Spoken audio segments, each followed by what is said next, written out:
Namaste everyone, I'm Shania and welcome back. I hope you guys are all doing great.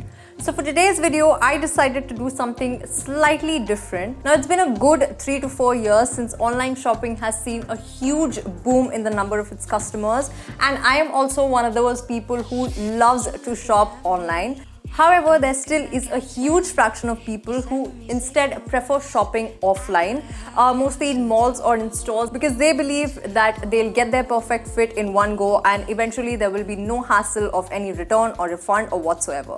But I'm here to break that myth today, and I'm going to be sharing with you all my top 10 online shopping hacks that I personally use whenever I'm shopping online. It could be in terms of sizing, how I get my perfect size, or how just in general how I end up saving a few bucks whenever I'm shopping online, because who doesn't like discounts and a little more extra savings whenever they're coming your way.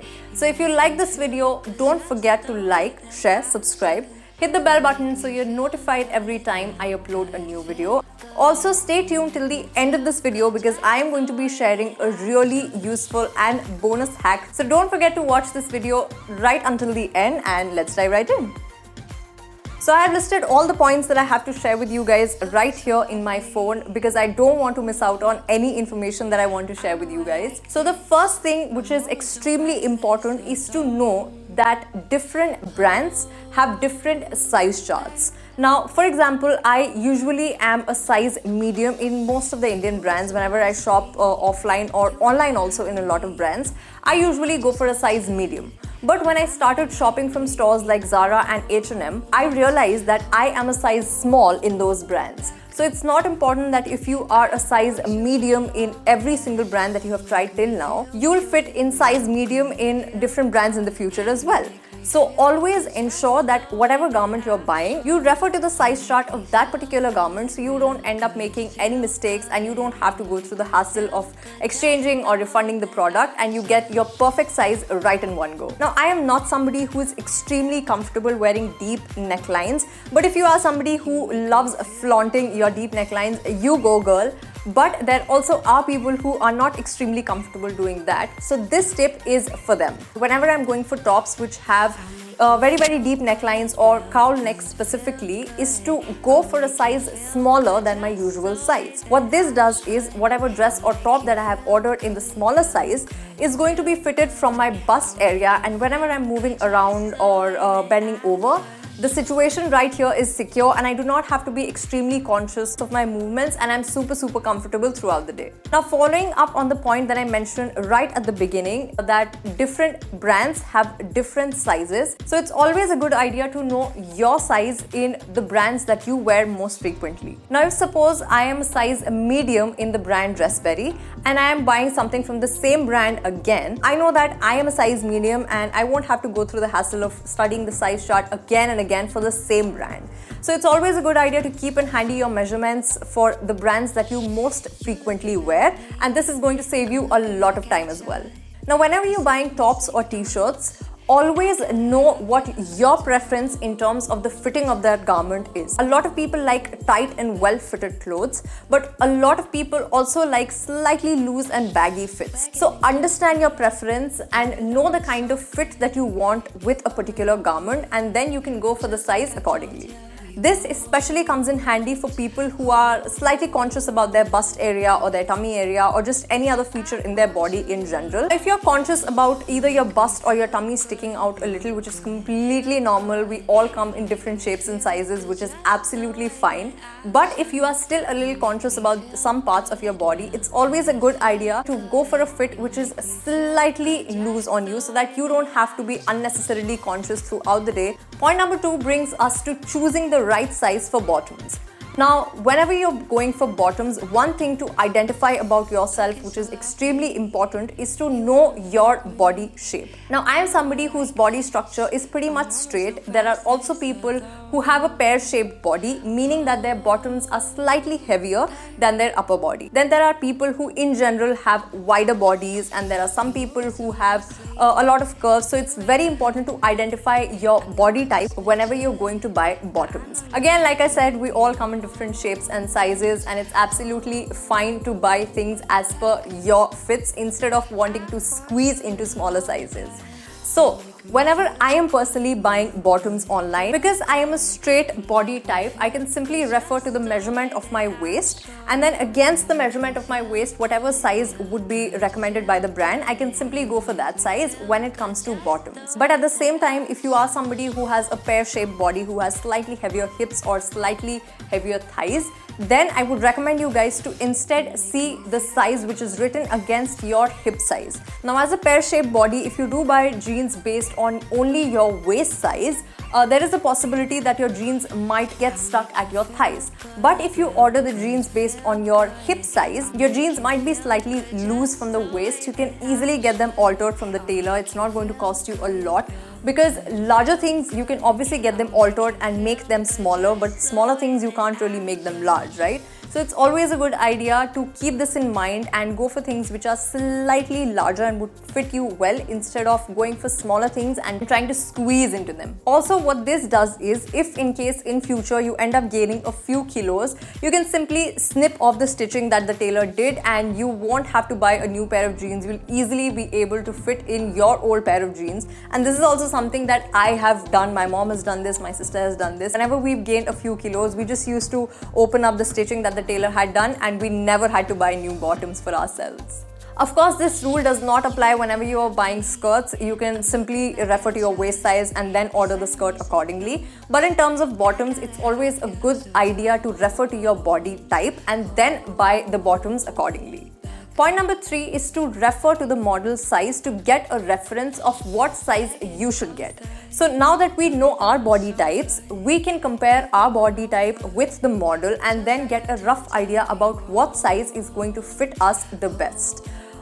This especially comes in handy whenever you're ordering bottoms. So if I am 5'4", and suppose the model is 5'8" and she's wearing a pair of jeans that I want to get for myself, and it fits her properly till her ankle, I know that when I will order that pair of jeans, it's going to be really long on me and I will have to get the jeans chopped from the bottom. Similarly, if the model is wearing a maxi dress or a calf length skirt, referring to her height and the size that she is wearing, I will be able to know how long the same skirt or the maxi dress will fall on me. Now that we've covered dresses, tops and bottoms, the next thing that we are going to talk about is shoes. Now, you can never really go wrong with your shoe size if you know your European size and your US size. Now, I know that I am a US 6.6 and a European 39. So whenever I will go ahead to buy footwear, I will refer to the brand size which will be written against European 39 or US 6.5. So try finding your right shoe size as per the standard sizes, and then you will never have a problem ordering the right size of footwear for yourself. Point number 5 is ordering lingerie online. Now, I know a lot of people falter with their lingerie sizes, but there are plenty of websites that give you really nice calculators, size calculators, that help you find your exact size. Now, I personally like using the Zivame calculator the most, mostly because it is super convenient to use. All that you have to do is fill in your measurements and then it will give you the right size and also provide you with a list of different brands and what size will fit you in those particular brands as well. However, this video is not sponsored by Zivame whatsoever. I do wish it was, but I genuinely really like their size calculator. So I would recommend whenever you're buying lingerie online, do refer to these size calculators and you will never face a problem whenever you're ordering intimate wear online.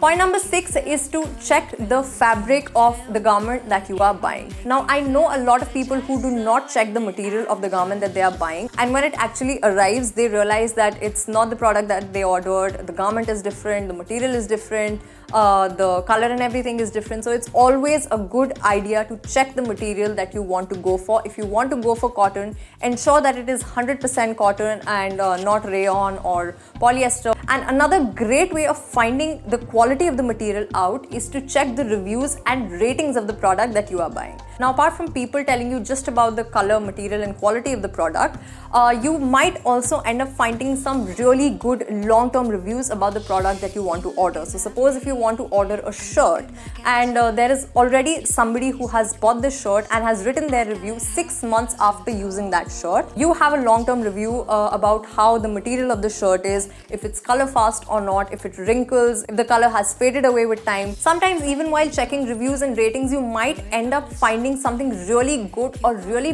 bad about the product that you never really thought of. So it's always a great idea to check the reviews and ratings of the product once so that you are absolutely sure that whatever you're buying is worth your money.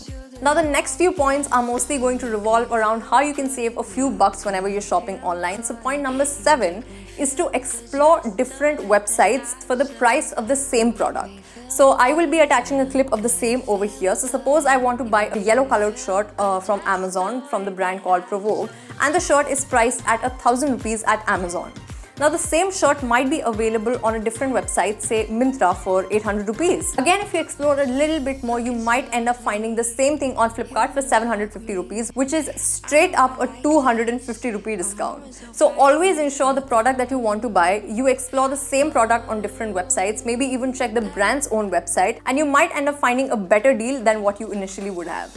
Point number 8 will come in handy for you if you are not extremely desperate to buy a particular product. If you want something and you want to buy the same thing at a cheaper price, add that product to your cart and wait for a few days, check the prices every now and then, and you might end up seeing a huge price difference if you let the item marinate in your cart for a while. I have personally done this a lot of times. I've added things to my cart and then let it stay there for a few days, and I have noticed that a lot of times there is a price slash in the item that I want to buy. However, this is also only applicable for the products that you are okay losing. So if there is a skirt that I like but I'm also okay if I don't get it, this is applicable for those times, because if you really need something and you add the item in your cart and you wait for a few days, it might just go out of stock. So yeah, ensure that whatever you've added to your cart, if it does go out of stock, you are okay losing, and it won't be the end of the world if it's sold out.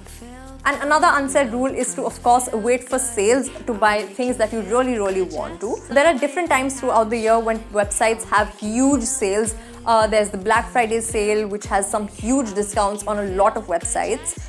There's discounts during Christmas. If you also are shopping from Indian websites, you will also find huge discounts during 26th January and 15th August. Then there are sales during the festival season, Holi, Raksha Bandhan, Dussehra, and of course the huge sale that happens during Dhanteras and Diwali. Almost all websites have huge sales going on in the month of July, mostly because it's clearance season and people have to clear old stock and make room for new ones. So July also is a great time to shop, and who knows, you might end up buying more things in the same amount of money as you would have if you would have shopped off season. Point number 9 is more of a suggestion instead of a tip, is to make payment online whenever you're shopping. Now, I have 2 reasons to give you for this. Reason number 1 being that whenever you pay online using a debit or credit card, some bank or the other always has some discounts if you use their card to make a payment, so you might end up saving a few bucks there. And reason number 2 being, if at all you end up returning a particular product, it's a very seamless and smooth process to simply get your money back in your bank account. However, if you return the same order which was on cash on delivery, you have to fill up a few forms, have to provide your bank details and everything, and it's definitely not as seamless as simply getting your money back directly to the source it was credited from. So paying online is always a preferred option. You get some really good deals as well if you make payments online. Point number 10, and the last point which a lot of people miss out on, is to read the return policy of a particular product. I cannot emphasize on this enough. Different products, of course, have different return policies. If you're ordering makeup, skincare, or any cosmetic product, there is no return or refund policy in those products. Mostly, that's what I've observed in these years. If you're buying lingerie, a lot of websites do order a return or exchange, but a lot of websites don't. So always ensure whenever you're going for lingerie to read the return and exchange policy. Otherwise, in most of the garments, the return period is anywhere between 15 days to 30 days. So whatever you're going for, please just take a few seconds and see the return or exchange policy of that product. Now that we are done with all the 10 points, we'll talk about the bonus tip that I told you guys about right in the beginning of the video. Now, I learned this tip from one of my friends. Shubhankar, if you're watching this, I learned this from you, and all credits to you. So the tip basically is, whenever you receive a product that you have ordered online, always make a video of you unboxing that item.